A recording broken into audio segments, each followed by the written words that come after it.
Welcome to the Inside Texas Football YouTube channel, powered by InsideTexas.com. I'm Joe Cook.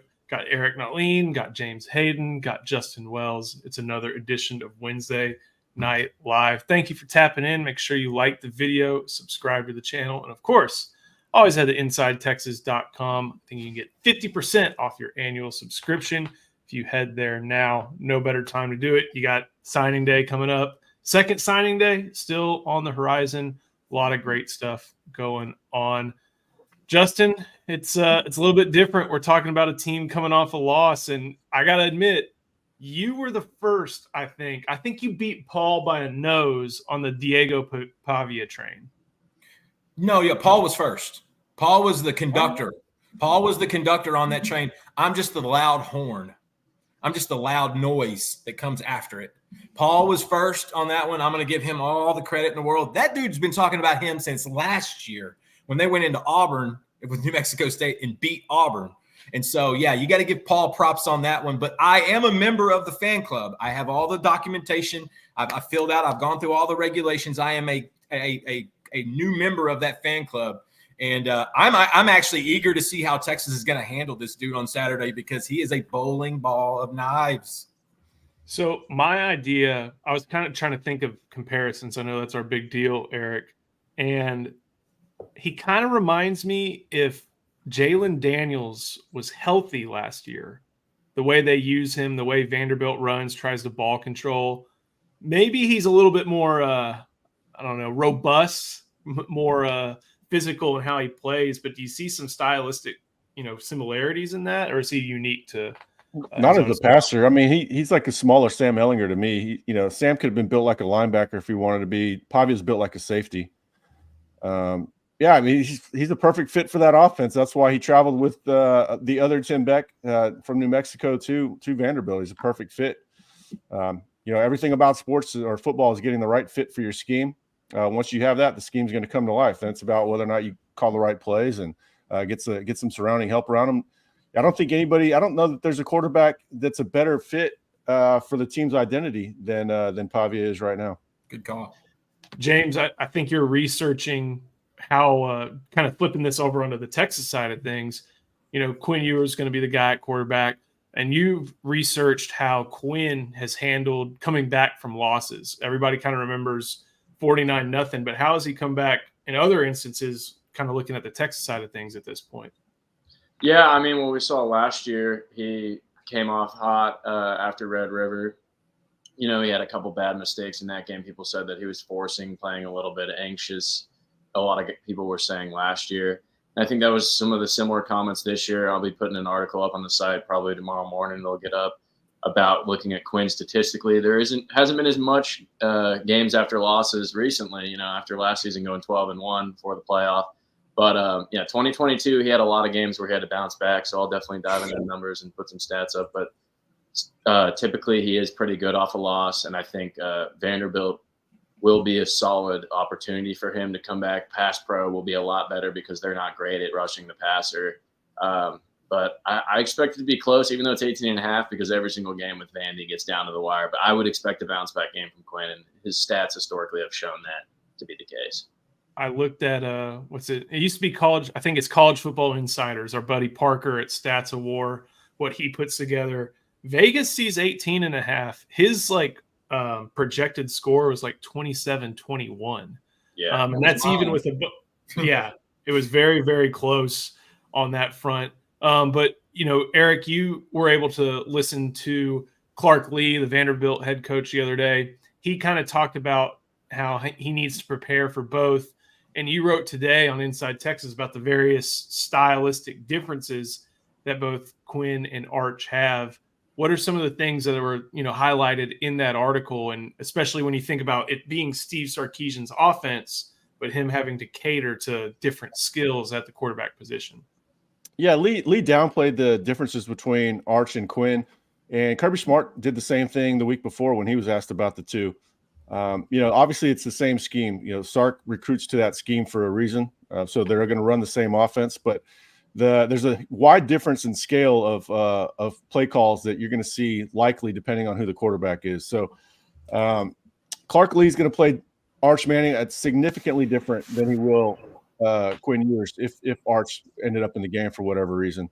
Arch is more likely to chuck it deep. Arch is more likely to take off and run. They've got to be more cognizant of Arch's legs than they do Quinn.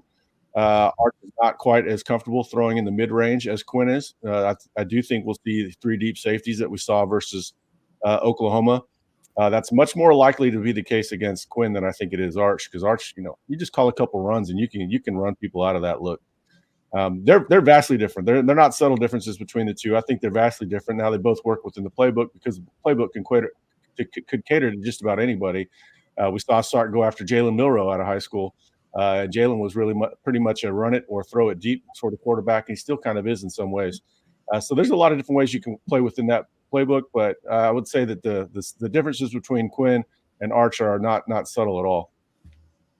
Justin, when you think of our guy Ian, I need to send that picture again, but the Arch throws bombs meme that he's been sending our way still kind of applies. With Quinn Ewers, I think we've belabored this point a lot, but at the same time, how much do you think is kind of injury, and how much do you think is just kind of him having a bad game against Georgia and now having the opportunity to bounce back? I don't think it's injury related at all at this stage. I think it's all in his head. I think it's above the neck. And that's, a lot of quarterbacks go through this. We see this, when you get away from fundamentals, and Quinn has a penchant for kind of getting away from fundamental football. Sometimes you rely on the arm, you rely on the off platform stuff. You rely on stuff that whenever stuff goes wrong, you don't have something to revert to. And so with Quinn, I think it's between his ears. I think this is a guy that knows what he needs to do. It reminds me of a kid in Little League Baseball that gets hit a few times in the batter's box. And it's tough to get him back in that batter's box. And it's even tougher to get him from diving out when the first inside pitch comes. But when you teach him, look, once you get that first hit, you felt that sensation of it, get back in there, get back on that horse. I talked to somebody that was close to him on Monday, and they said, he's got to be a cowboy. He's got to climb back up on the horse. There's no ifs, ands, or uts about it. And so at the end of the day, man, I think it's between his ears. And I think he's capable, very capable. And Sark believes in him. I think that's a big factor too. But at the end of the day, Eric just said it. The differences in those two are becoming more and more prevalent. And I think with Quinn, I don't think it's injury related at all. I know Ian would disagree. I think it's between his ears. Yeah. Well, I mean, we know that Sark this week is definitely going to hammer about his pocket presence for sure. And that I think a lot of that also would be that we didn't really face, we were able to neutralize those big guys up front for Michigan. Oklahoma, for the most part, they had, I believe, 1 sack. But Georgia really exploded on the D-line, and I think a lot of that really rattled Quinn. Like, it seemed like he didn't know how to respond, and we saw, there was clips going viral. Him just, why is he not stepping up right there? Why is he sitting? So there was just a lot of that. But I think, like Justin said, it's there. Like, we know it's there with Quinn. Maybe he just got a little bit, guilty of the success of not facing. We didn't play anybody too tough. It's looking like Vanderbilt's honestly better than OU, maybe even Michigan. So it's like now we're starting to get into the thick of the schedule, and we'll see how Quinn responds to getting, knocked off the horse, as Justin said. You know what gets Quinn back? You know what's the best thing for Quinn Ewers on Saturday? Run the dang football. Make the defense honest. Do not let Kirby Smart from last week creep into your head because he smelled blood in the second drive. He knew Texas couldn't establish the run, so he told all those 5-star defensive linemen and edge and linebackers, hey, guys, we're going to eat. It's going to be a buffet at Quinn's house. You got to give them a run game. You've got to establish the run to get them out of certain defenses, to get him in a rhythm. That's the best friend a quarterback can have, is a nice tailback. Well, another thing that the running backs need to be responsible for, and I wrote about that today, is they've not been as good in pass protection. Yeah. Jaden Blue is out there a lot on third downs, passing third downs. That's because he's a receiving threat. He's been pretty good as a blocker, but he hasn't been asked to do it all that much. If you look at Pro Football Focus, you can take whatever they say with a grain of salt, but they can identify trends.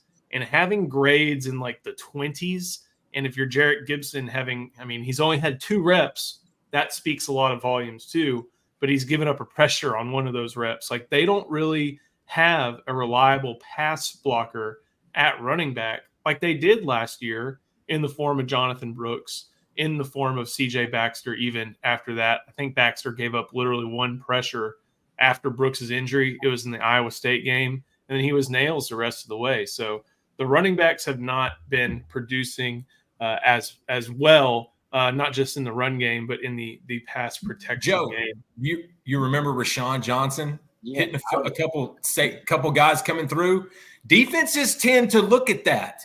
And if they see Rashawn Johnson and Bijan and Brooks on the film, they're going to be a little bit more hesitant. They see these guys, they're licking their chops. Yeah. What's it called? Well, I feel like a lot of times people at home might wonder, why someone's not getting in. And Gibson, I was reading Joe's article earlier, like you mentioned, just the fact that when they know, like they see in practice, oh, he's not good at pass pro. That's a lot of times why these backs aren't getting more run. Before we get to that, Justin, I got to ask, are you on the you're the fantasy expert, in my opinion. Are you on the fantasy basketball train this upcoming season? Yes. That actually started yesterday. I know Prize Picks had Tell me you took that square for Anthony Edwards. Of course I did. But I found some more squares even tonight. So here we go. I got three on this one. Clint Capella, 22.5 points, rebounds, assists. Trae Young, 39.5 points, rebounds, assists. And Dennis Schrader going less than 23.5 points, rebounds, and assists. I like it, except for Trae Young's a little high. Trae Young's a little high. If he hits 4 or 5 threes, he'll hit that because he'll get 10 assists. And he'll other one, I call this the Charlie Williams special. Haj Malik Williams, more than 217 passing yards. Kyle McCord, less than 326 passing yards. The Rebels play the Orange in what's supposed to be a pretty intriguing game here on Friday night. If you want to do that daily, okay, they're playing Boise. Yeah, they're getting Boise. UNLV lost to Syracuse. Now I have them in the same play, but I don't have them, playing each other. That's right. Gotcha. Thank you. Gotcha. But I do have some Boise stuff. Ashton Genty, I got him going more than 193.5. That's easy. 193. I thought they'd put it up at 200, honestly, at this point. Hey, I got to take it what I can get it. But if you want to get in on these Prize Picks plays, daily fantasy, made easy, use the code Inside Texas. If you play $5, you get $50 instantly. You got every sport's going on right now. You got the World Series, you got hockey, you got NBA, you got NFL, you got you can't do high school football, obviously, but you got college football. You have literally everything. Heck, I think you can probably get some Champions League squares in there. So go to Prize Picks, use the code Inside Texas, play $5 and get $50 easily. Joe, you do know they do Texas high school football lines. There are certain websites in state that actually do lines for Texas high school football games. And when you go to these games on the sideline, some of these coaches are talking about who took where and what and how many points. It's a very unique thing, high school football in Texas, and I think that speaks volumes about it. Got a few comments. Let me make sure I get the right one. So talking about pass protection, draw Juan Davis into the backfield to block, leak out the running back. Eric, you're asking Juan Davis to do something he's never done in this scenario. If they worked on that in August, it would probably make some sense. I mean, it's not the worst idea I've ever heard. But that takes them out of the, if they're leaking out the running back, they're probably having Juan out there for a reason. What was Juan's utility, spread out, either flexed out or as sort of as a wing. Somebody would have to replace that. I'm not sure what the answer is for that, but I think they need to throw the ball to Juan Davis more. I know 15 targets to running backs on Saturday, almost more than receivers and tight ends combined. Yeah, well, that just goes to, when you're antsy, you need to get the ball out, you're going to check it down quick. And they're not checking it down to them when they have space because they're not throwing the ball deep. They're not creating space. It's just a bunch of it's a negative feedback loop on offense right now. But this is a good week hopefully this is a good week to get it right. Third defensive coordinator in a row as a head coach. So Lee's going to have some things drawn up, but they don't have the horses. And like James was saying earlier, they should be able to create a good pocket for Quinn. This is a game where you just want to see good fundamentals. I don't really care about a stat line. I just want to see good fundamentals and some confidence restored. I looked up. Go ahead. Well, and Vandy, the one thing they're not good at is defense. So they have been in a few shootouts. You can run on them. They don't have great corners on the outside, so they're going to have to devote some attention to them from the safeties. So this should be a game where Texas moves the ball well, assuming that they can get the ball. Playing Vandy, it's always you got to get the ball out of their hands. Yeah, they're almost like a military institute. Like they're gonna try to run that clock down with their tempo, and they don't turn it over. No. Here's the thing: the service academies are ranked higher than they are right now, too. So SEC disrespect right there.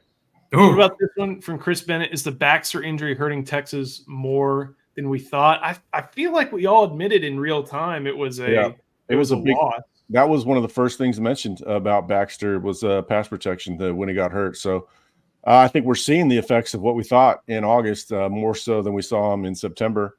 Talked about it in August, didn't see much of it in September just because the offensive line was dominant and Quinn was, playing different. And now we're starting to see it. And I think teams are going to start sending blitzes until Texas picks it up better. Yeah, that's kind of what, what we were talking about is like you might have been talking about it in August and the fans knew that, but they probably didn't really see it when you go out and start 6-0 and you whack Michigan and you whack Oklahoma. The things that we kind of maybe had some holes in the dam get exposed when you play a Georgia, who hasn't lost to a team other than Alabama in 4 years. So I think this will be the right wake up call where they're definitely going to be hammering that this week, I would imagine. And, we've talked a lot about how the Texas offensive line is phenomenal at pass blocking. The questions we've kind of had over the past couple of weeks has been, can they get the have-to-have-it yardage against quality defensive fronts?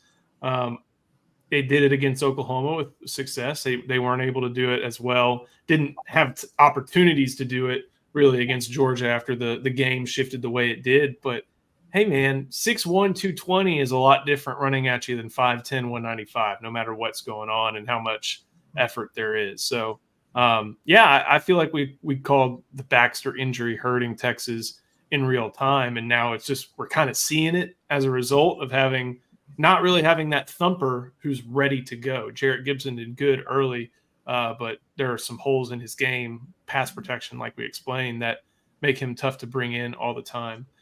This one from Terry Freeman: since Trey Moore is rarely applying pressure on the quarterback this year, does he excel versus Vandy's run game? Justin, I know Sart was asked about this on Monday, and I think our conversation about Trey Moore has been, guys, he does things right. It's not showing up in the stat sheet. Yeah. But here we are 7 games in, and I don't think he has a sack and more than a tackle for loss. So part of it's true, but part of it's also, he has not had the production that I think a lot of fans wanted from him. I'll be honest, from my point of view, when I see Trey Moore last Saturday, and he got close. He got really close like 3 times, and now I'm thinking it's right there. He's right there. So he's thinking about it. And you're right. This guy was brought in to pressure the quarterback, to jump those sack numbers up, to really help out the edge room. And he has done that, except for in the stat box. He still is phenomenal in tackles for loss, things of that. He just doesn't get those sacks that people were expecting. And maybe it's the change of scenery. Maybe it's the change of the competition they're going against on a week-to-week basis. But Trey Moore is still valuable. Trey Moore is big in this locker room. They respect him. They love him. And he's important to that rotation because he keeps those guys fresh with Burke, with Sorrell, with Colin Simmons, with even Justice Finkley. Those guys kind of have a good little rotation there. Trey Moore is going to get his. He may get it in bunches, but he's going to get his. Does he excel against the Vandy run game? He's known for his pass rush. He's not really known so much as a guy that's going to stuff the run, but that doesn't mean he can't. I think you can't give up on him just yet. I think this is a great game for him because this is a game that's going to rely on experience at edge.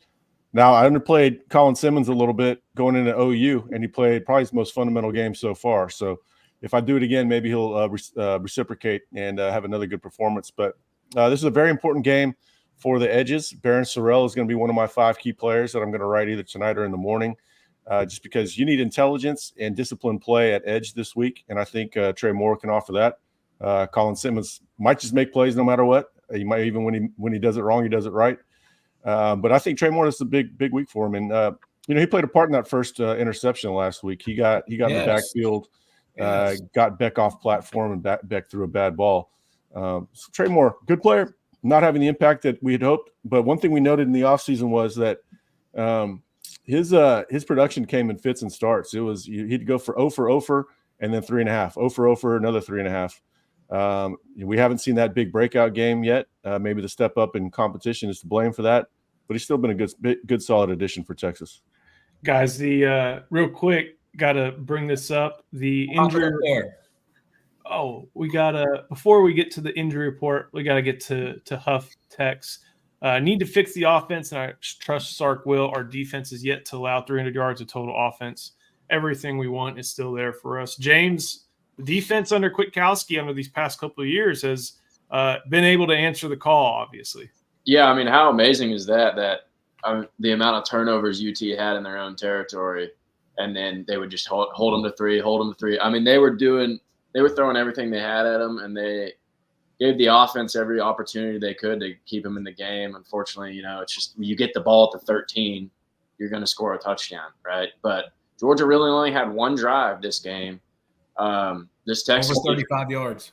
Yeah. Oh, yeah. The one drive over 35 yards. And that was, they had one real touchdown drive. So, I mean, the defense is legit. There's nothing to worry about there. The secondary was as good as we thought, kept Beck off balance. I mean, he did not play well. I mean, we were talking about Quinn playing bad. Statistically, Beck was worse. So, I mean, this defense is legit. I think, and like he said, everything ahead of us, like everything we want is still there. Last year they were 5-1, right? Okay, this year they're 6-1. So everything you want is still there, and now it's a 12-team playoff. So this will be nice because they really got punched in the mouth. Like that first half, shell shocking, I think, for a lot of those players. So this will be good, a great building game, a great learning progress or learn from this and progress. And I think it'll be some growing pains in the end that you'll look back and go, I'm glad that they lost the way they lost, because it's all there. Like, the O-line is still as good as it looks. I know statistically they didn't show that, but everything we want is still in front of us. At what point, Eric, are we going to admit the defense is the strength of this team? Oh man, we probably could have done that a few weeks ago.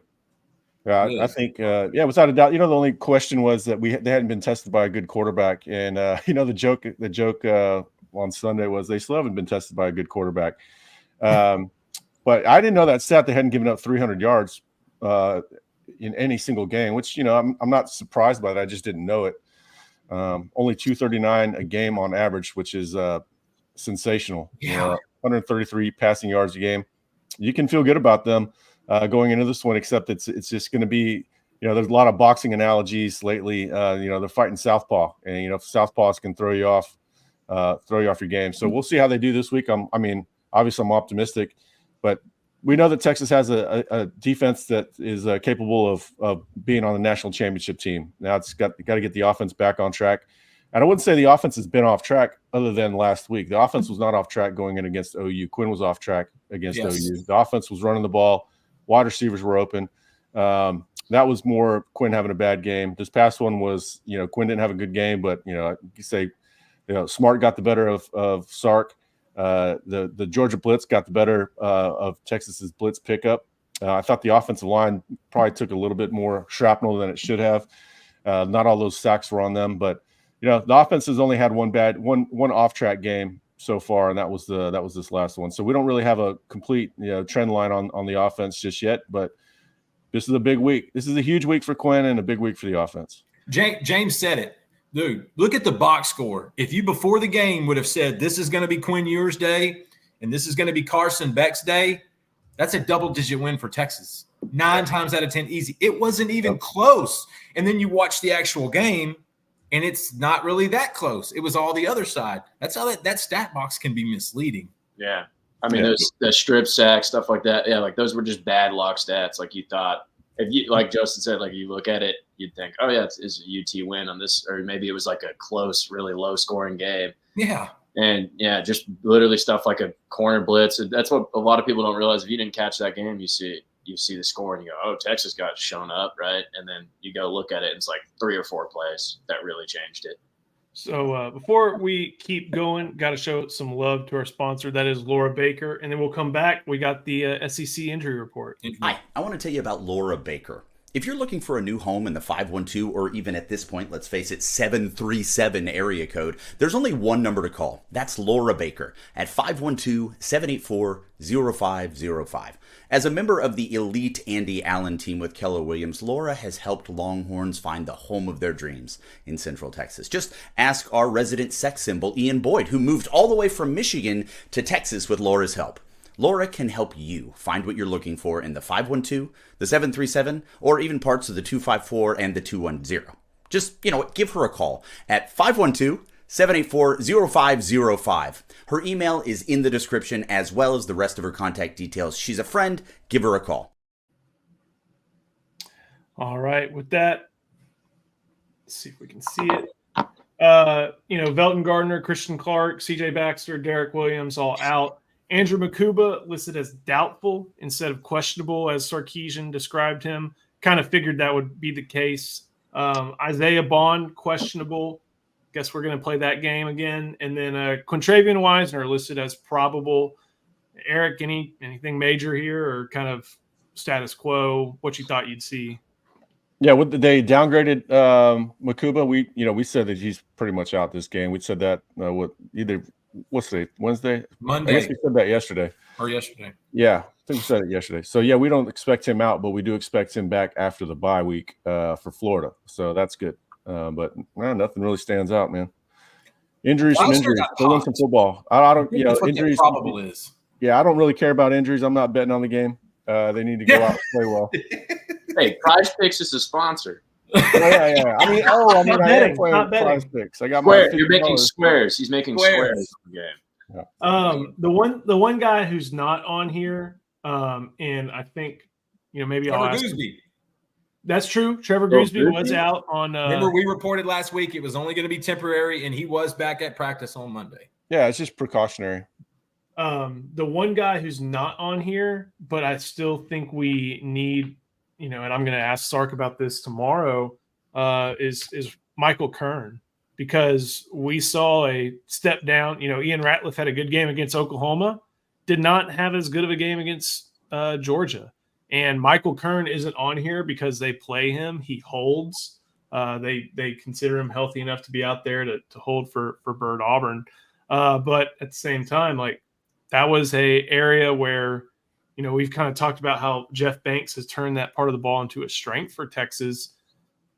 It's not. I mean, if you look at SP Plus, they're in the 100s. And if you look at FEI, two different advanced statistics, they are in, I think, the 50s or something like that. So definitely, they need him back. Kern has been pretty darn good over the past few weeks when healthy, and they need him back again. Trying to see did y'all see any comments y'all wanted to take a crack at? I laughed at this. I mean, how else would you feel about it? The defense has been amazing. Defense has been the best defense Texas has had in a long time. Probably back to the Muschamp 08 defense, or maybe the 09 defense was really good. So, yeah, I mean, you can't be anything but pleased with the defense. They've been fantastic. They lived up to the hope. Defensive tackle has not been a weakness. The secondary's been athletic and more intelligent, just like we thought coming into the season. So they've lived up to the hype. The problem right now is we're not getting, the force multipliers that we need out of quarterback and offensive line aren't there. That's the only thing. And the defense would have looked even better with a better offense. It's not complimentary ball right now. Something that Sark feels like mentioned a lot in the offseason. What about this one from George McFarland? Would love to see Texas do the same thing that Georgia did with pass rushing. I know they do it a bit. It was nice to see them get fresh defenders out there to continue to put pressure on. Justin, that's why you bring in Lance Jackson and Smith Oragbo, and you try to get some other really talented edge rushers to join Colin Simmons and Trey Moore and Colton Bosick. They could have done the same thing from a pass rush standpoint, but here's the thing that Georgia did that Texas didn't. They ran the ball, and they ran effectively. Trevor Etienne didn't even have a great game, and that's a guy that's going to be toting the rock on Sundays with his older brother one day. But that's what kept Carson Beck. Honestly, I think that's what kept him upright, was that threat of the run game. And that is one of those things Eric's talking about force multipliers. So many things factor in to have to help the others. And so honestly, it's not really the pass rushing. Georgia knew Texas couldn't run the ball, so they just pinned their ears back. But if you saw what Glenn Schumann was doing in the second half with stem and odd fronts and moving around, buddy, that's good coaching. That's great players getting great coaching. And Texas has that. They just need it more on the offensive side than maybe the defensive side at this current moment. And plus, Texas is good about rotating guys. They have fresh guys in there all the time. We talk about they go 5 or 6 deep at edge. And I think that's one of the reasons they've had so much success. Yeah, I mean, how different would that game have looked if Beck was down 23-0 at half? I'm sure there's no comeback. I'm sure we would have seen a few sacks, but they had, like you're saying, like they had more of a dual-pronged attack, whereas they knew, especially in that second half, it's like even in the second quarter, I think they kind of knew, they're going to try and pass almost every play. And look how fast Beck got the ball out in the second half. I noticed there was not a 3-step drop. There weren't 5-step drops. It was boom, boom. They weren't even giving the O-line, which has been dinged up. They weren't even going to get Texas chance to get to the quarterback. They were going to beat them at their own game. You got to tip your cap to Kirby and those boys. Yeah. One of the things that I think I think a lot of fans have harped on players over the course of this past week, but we got to give some credit to what Kirby Smart was able to do to a Steve Sarkisian offense. And like you said, Justin, Glenn Schumann, like there were some things we all kind of somehow get coach Twitter and scheme Twitter in our algorithm. And there were some things that Georgia was doing, like changing fronts right before the snap count, which is on Texas to adjust, but still doing that to make life really, really tough on the offensive line, to just shift all the responsibilities and make it really, really difficult. Like Kirby Smart was able to, I don't want to say figure out, but kind of figure out start for that game and make life extremely difficult for the Longhorn offense over the course of that game. So here's the other thing. Is there another defensive mind like Kirby Smart on the schedule not unless there's a rematch in the SEC championship or the playoff. Because people think highly of Elko and they're playing good defense, but they're playing really solid. Listen, Elko's good, and Jay Bateman will pull out some oddball stuff too. Yes. Jay Bateman will think outside of the box. So, yeah, that A&M game got a lot more concerning after what we just saw. A&M's got a good defensive front. They're going to be at home. That place is going to be absolutely nuts. So, A&M's got that's going to be a difficult game for the offense. The defense should ball out, but It's Wednesday. It's Wednesday night, and we're still talking about Georgia. Good Lord, guys. Well, engagement for the brand. We don't have a bunch of Bill Belichick's in the fan base. Have you seen Bill Belichick throwing Gerard Mayo under the bus every Monday morning?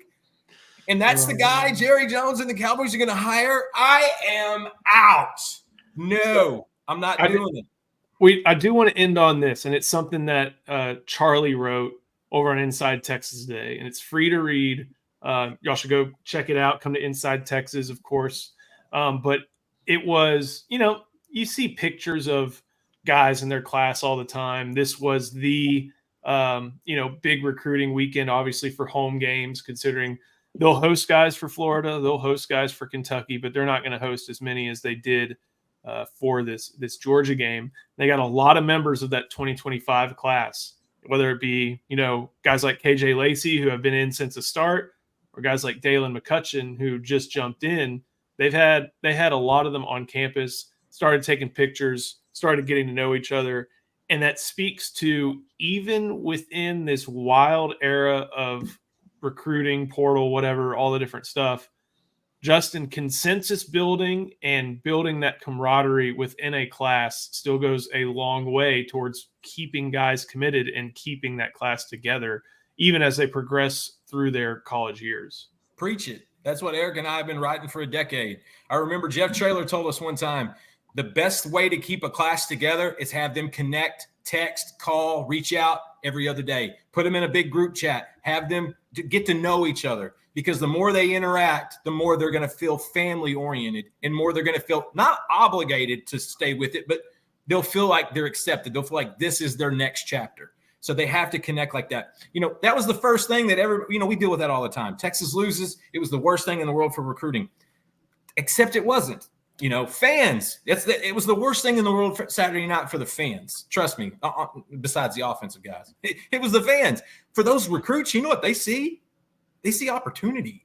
They see a chance to get on the field. They see Texas John Turntine see Texas being this close, and he thinks he could be that guy to come in. Javian Osborne sees Texas that close and thinks, man, if I come in, I could pop this run. I could do this.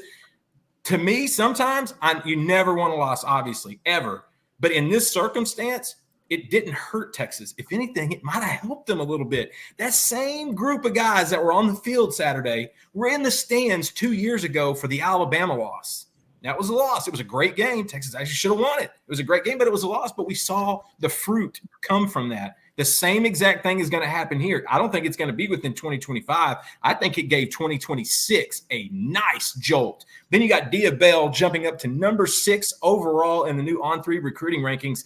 You got your prized quarterback. You've got your foundation right there. You've already brought in an elite guy in Zealous Hicks and a Chris Stewart.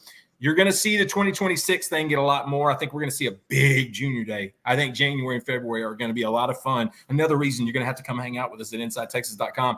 But expected that. Fans think it's the end of the world. It's really not. Some guys, especially your alpha type mentalities, they see opportunity. They see a chance to be the difference. And I'll never forget Chris Sims. They asked him, why'd you flip from Tennessee to Texas? He said, ultimately, Tennessee had just won.